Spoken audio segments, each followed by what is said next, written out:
Hey everybody, this is Craig from Bass Lessons Melbourne. I'm here at Noisegate with the president of Aguilar, Dave Boonshoft. Dave? Craig, thanks for having me. Oh, my pleasure. It's great to spend some time with you today. You're down in Australia, down in Melbourne, to talk about obviously your range of equipment. Mm-hmm. But if we could just maybe go back a little bit and talk about your days in New York leading up to the formation of Aguilar. Tell us how that came around. Okay, well, I came to New York from St. Louis, and I wanted to be a studio musician. So, and I wanted to play with the really great players, which I perceived at the time that most of them were in New York. And, yeah, and in fact, there was still very much the case. There was some terrific bass players, and still are. Yeah. So I ran around playing every possible gig I could get. Some were good, some were bad, and some were just ugly, you know. But to make a long story short, I became acquainted through studio work with vintage audio gear, and decided I wanted a preamp that I could take with me to sessions and get my own sound, bypass the mic pre's in the console, and go straight to tape, which is no longer with us, but that's what we had back then. So that led to me searching out an engineer whose name was Alex Aguilar. Right. And together we designed the DB680. Yep. And the product was just for me to take around. But due to entrepreneurial spirit, I thought, you know, other bass players might like to have this. Yeah. And that was the beginning of the company. And so that was a tube preamp? It was an all-tube preamp, although it did have two dual parametric EQs right in the middle of it. Okay. And those have to be solid state. So really it was a hybrid. We called it all-tube, but the parametrics obviously are in the signal path. And it was a hit, it was a success, people liked it? You know, it was a great product for professional musicians. It had a lot of stuff on it that were great for recording. Great balanced output with the ganged resistor switch, stuff that you don't necessarily have to have unless you're going to do a recording session and bypass the console. Yeah. So it was a great product. Some of the early adopters were John Patitucci, who's still one of our endorsers today, Howie Epstein, who was the great bass player that's unfortunately not with us any longer, from Tom Petty and the Heartbreakers, Tom Hamilton from Aerosmith. Okay. So it was a great product for professionals, and I'm glad we made it. Now we have a much broader range of bass products. Yeah. So maybe tell us a little bit more about your musical journey as a bass player. Sure. And what that's been like for you. Well, you know, I was one of the generation of kids who sat in front of the TV and saw the Beatles play on the Ed Sullivan Show. And, you know, I always wanted to play guitar. Turned out chords baffled me. So I thought bass was going to be easier eventually. I became a bass player as a teenager and largely self-taught. I eventually came to New York to work as a session musician.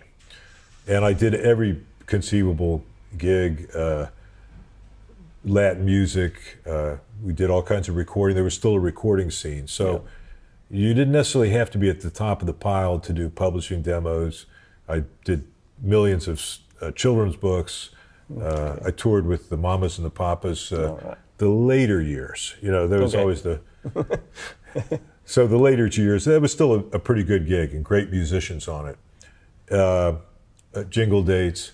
And eventually I became involved in a record company called Naked Music, which is still exists today. It's electronica, but we do kind of R&B and new soul music.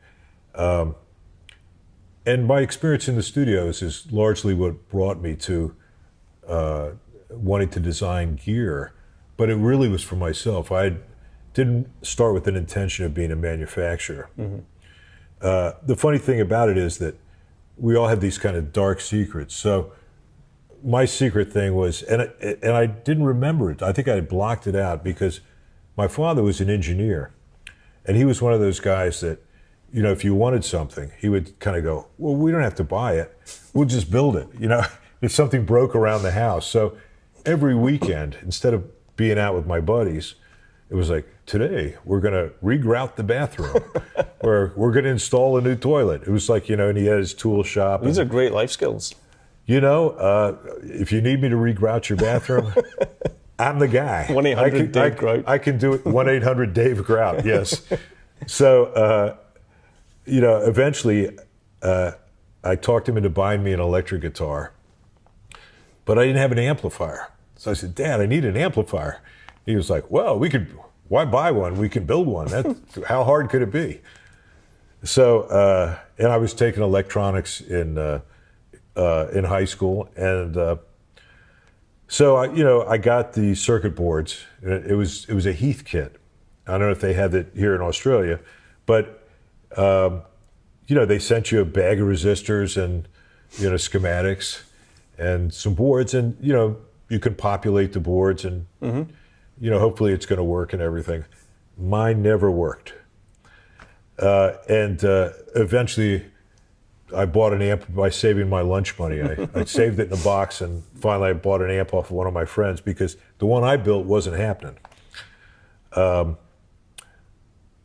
sometimes I ask myself, what maybe after we built the preamp, and I could have just gone off and continued with my, such as it was, career as a musician. Yeah. What made me kind of go, we can build one. So, but I think that's how it works from generation to generation. Somewhere in my head, that was kind of going. It comes back around. It comes back around. We can build one, and it'll add, hopefully some value to the world, and can be. And now we look at it as a great journey of building musical tools, and really in the end, it's about the music. Yeah. It's not about the tools, and. That's what we continue to try to do. So, yeah, nice. And so going from the 680 was the next step building it into a power amp for the 750. Yeah, after we did that, we thought, all right, what are we missing here? And believe it or not, we thought a power amp would be a good idea. Mm. Now, at the time, we were very focused on tubes, so we thought it would be a good idea to make a 400-watt tube monoblock. So it had two huge transformers, both toroidal. As long as they were balanced on each side. They were balanced on each side. It was if you had the strength, you could pick it up without twisting. Right. It used 8 6550s. Eight. So great sounding amp, very warm. And that went with the DB680. So if you had the full rig, you had a nice sized 6-bass rack. Yeah. And a couple of guys to lift it. And but it was a truly great sounding rig. And there's still bass players out there today for sure who have a 680 and a 728. Wow. And what is it, do you think, about tubes that bass players, recording engineers, audiophiles, what is it about tubes and valves that people like? Well, people like the way they distort, because they distort in a very musical way. So, you get the even nodules on the overtone series. Right. The octaves, thirds, and fifths, that make the music sound warm. And that's what separates music from noise, is our ability to hear the overtones. If you tap on this stool here, you're going to hear just a clunk. You're not going to hear any overtones. So the combination of overtones that you hear when you play a piano or hit a string is what makes music sound good, the way we want it to hear. And tube distortion emphasizes the really consonant overtones, the ones that make it sound rich and full. And when you're talking about distortion, we're not talking about overdriving. It's more it's not so much a detectable. Yeah, it's not fuzz. Yeah. It's really an emphasis on the overtones that exist in the overtone series. Yeah. The consonant ones. Yeah. So what were those early days like in Aguilar in New York? Well, it was basically me and Alex. We had no employees. And we did everything. And then eventually we had 1 employee. Yeah. And then we had 2. And we had a couple little rooms. One was down the hall. So as we added employees, some of them were down the hall, some of them were over here. Eventually, we moved to a much larger space in Soho, which we still have today. Right. And we continued on there and grew from there. Yeah. Alex and I split up late 2003, and I continued on with the company. And you started around 1995. 1995. So 2020 is our silver anniversary. Wow. So anybody who wants to send some silver, anything silver, you can just send it to Soho, and we'll appreciate it. You'll melt it down and make make silver amplifiers. It's funny because I still think of Aguilar as being a relatively new company in the bass world, but when you say 25 years, it's like, well, yeah, not really. Well, the first 10 years, I think we were a much more esoteric company. Right. So, as we started to do more hybrid amplifiers, and then eventually all transistor amplifiers, different speaker lines, pedals, I think that would be the last 15 years. Yeah. So we had the first 10 years of being kind of esoteric tube bass gear, and then a very broad expansion of the product line. Yeah, yeah. But it feels, it's like anything. It feels like we just started last week, and then sometimes it feels like, oh man, we've been doing this a long time. Yeah, yeah. And obviously one of the biggest advancements in bass technology of recent years is the use of digital power supplies and amps and stuff like that. And you guys brought out the Tonehammer 500 a few years ago. Right. But you still also offer the tube, the revised DB751. Sure. How much of that kind of tube DNA or that sound are you guys able to transfer over into your lightweight? Well, you can transfer over a lot. So the Tonehammer series, the 350, the 500, and the new 700 are all amps that never really clean up. So they always they're designed to have that overtone emphasis that we were just talking about. Yeah. The emphasis of the consonant overtones, that is what tubes have. So it's not anything that I hate when people say this is tube emulation. Yep. It's, you either create that harmonic structure in the design or you don't. Right. But the Tonehammer has that. Yeah. And it's designed to be that way. And we certainly went for that type of sound that's baked into the DB750 and now the 751. Yeah, right. And so what's different about the AG700 from, example, the Tonehammer 700? Well, everything. And it's funny, people say, well, isn't the Tonehammer the Aguilar sound? The truth of the matter is that we're just making good tools. And we thought, all right, well, what if somebody didn't want something that had that baked in distortion or harmonically rich overtone emphasis? What if we made an amp that was all about clean headroom? And because we have no problem with clean headroom, that's a beautiful thing too. It has its own harmonic emphasis. Yeah.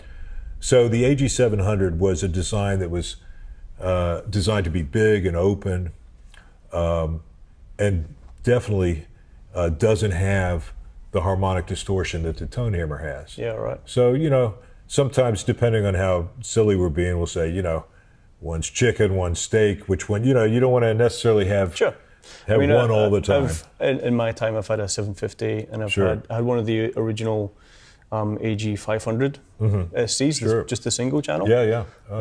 So I think that was kind of the first one. This 500 was the first one you brought out after the 750. Sure.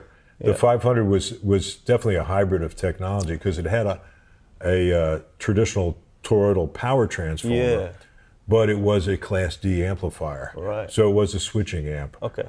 That was a great amp, and the AG700 has even though the circuitry is different, we thought about the sound of the AG500 and what people did like about that amp in designing the AG700. Okay. So we wanted to cover that territory. Hence why it's got a similar fascia and AG. Yep. All right. And it's interesting talking about the DB751. Not that we were, but we kind of were. Yeah. But we are now. Yeah, we are now. Because I've changed the subject. It's it's an all-tube preamp and an extremely clean power section. Yep. So you think, okay, when you design an amp and you measure the distortion, you're measuring the total harmonic distortion. So once you use tubes, it's through the roof anyway. What would be the point of using a super clean power section? But it kind of adds up in a really specific way, and I kind of think of it like the Beatles. Okay. Not that, because, it's a combination of what everything is bringing to the table. Some is greater than the parts kind of thing. It really is. So this DB751 is a really clean power section. Yeah. And an all-tube preamp. And it adds up. It sounds like a big, open, clean amp with the additional tube warmth. And that's why, even though it does weigh a bit. Does it? Well, it's about 43 pounds. So, it's worth it. It's there have been heavier bass amps by far. Yep. But it's that combination of elements that it's been many years that we've been making the 751 or its predecessor. Yeah. And we still sell about the same amount of those amps every month. That's great. Almost down to the actual number. Yeah. And over the years, you've kind of built up an amazing roster of artists that you work with. How have they influenced the products that you've been releasing? Well, generally they don't, because I don't like to design by committee. And I found out early on when we were working on the 680, and I felt insecure about the balanced output, some of the levels. So I started asking all my engineer friends, and everybody had a different idea. Right. And so one day I changed some of the parameters, and about a week later I thought, wow, why did I do that? That wasn't what what I wanted. So everybody has to use the tools, and they're going to hear things differently and use them differently. But it's important that between myself and our chief engineer, Goran Stankovic, and David Venius, who's part of the product team, that we understand what we're doing and what we're offering.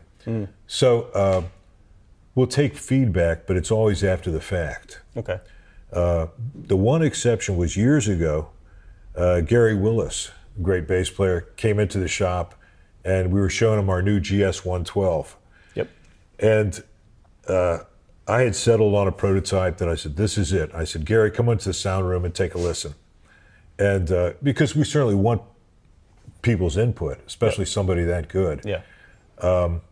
But I thought, I'll just show him and he'll be impressed.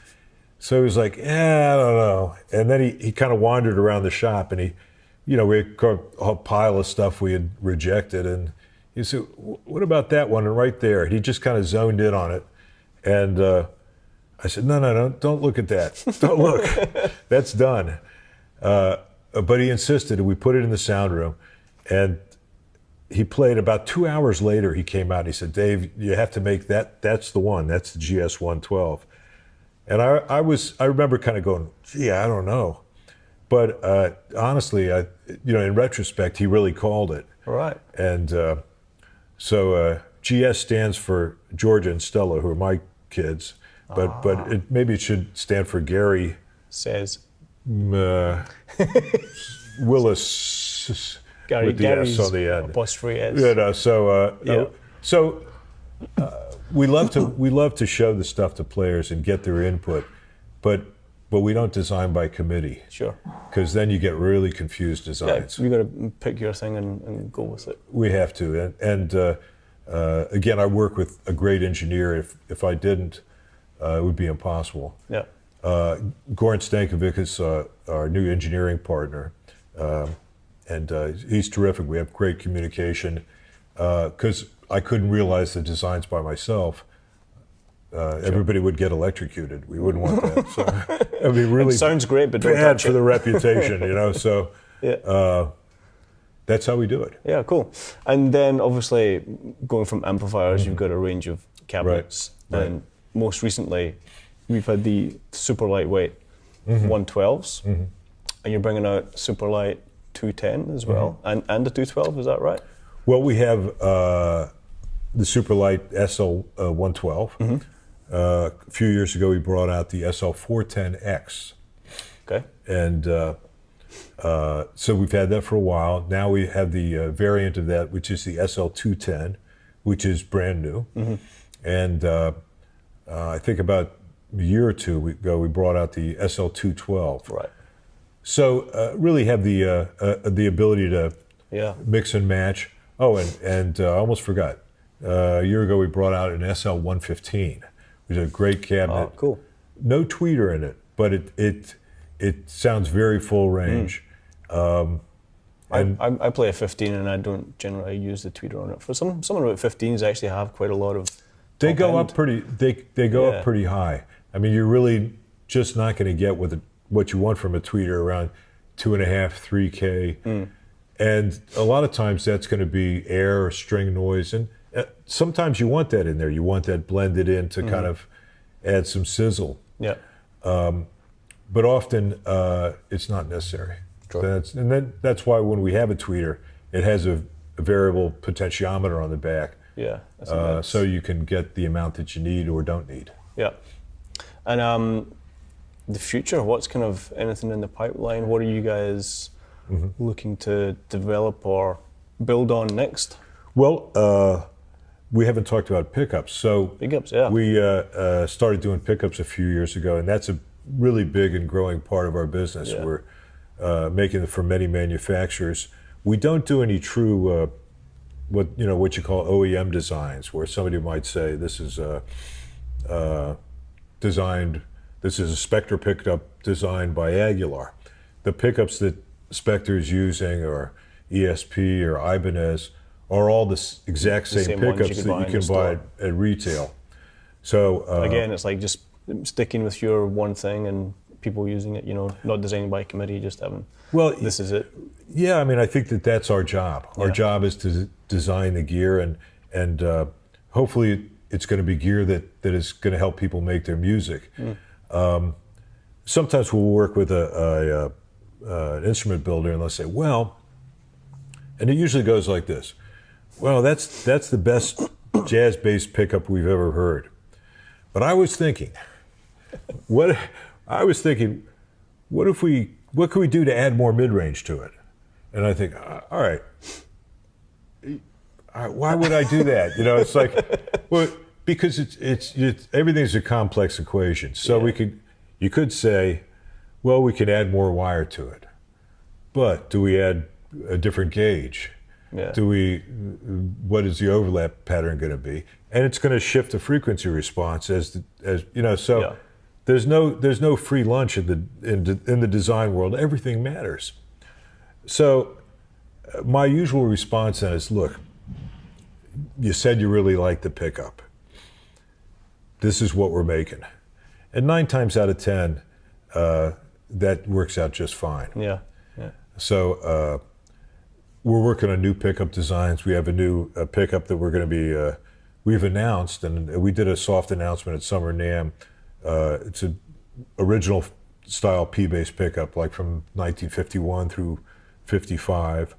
It has a really nice, very quick attack. And then because the pole pieces, the magnetic field is small around each pole piece, the attack dies pretty quickly, which makes it sound very funky. It's very retro and fun. Cool. And when we design something like that, we also think not just about being authentic, but what could be improved. So if you change the winding pattern and the overlap of the winds, all of a sudden you find out that you have better string-to-string bounce, and you change the resonant peaks. Yeah. So especially like on a 5-string pickup, we eliminate the hollow B string. Yep. The dreaded hollow B string, where you have to either feather it or hit it harder. Nobody wants that. No. So, in my opinion, that's a pickup issue more than scale length and string gauge. Yeah. I mean, I play an F bass, and I know that F bass have been using Aguilar pickups for a while. And I think for a company like that, everything they use is pretty much in-house. Right. apart from now Right. their pickup. So I'd say that's a pretty big Right. compliment that somebody like F-Bass would go, yep, Aguilar pickups are going to be in all our basses from now on. And we feel that way too. I think F-Bassist is a great builder. Yeah. They make fantastic basses. We have some at our showroom with our pickups in them. Yeah. F-Basses, Federa, Spectre. Yeah. A lot of great companies are using our pickups. We're very grateful for that. Yeah. So to answer your question about what we got in the pipeline Sure. is the 51 P-bass pickup. We're doing a new Stingray style pickup with ceramic bars, which offers kind of a little bit more harmonic development, but still a very snappy kind of present sound. So I think new pickup designs are in the cards. We're working on some new pedals. There could be some new amps in the future. It's a little early to say. Yeah. And we'll keep expanding the SL cabinet line for sure. Cool. Great. Well, it's been awesome getting a chance to speak with you, Dave. I really appreciate your time, and it's awesome gear. So keep doing what you guys are doing, and I'm sure people will keep using it to make great music. I hope so. Yeah. All right. All right. Thank you, Craig. Thanks, Dave.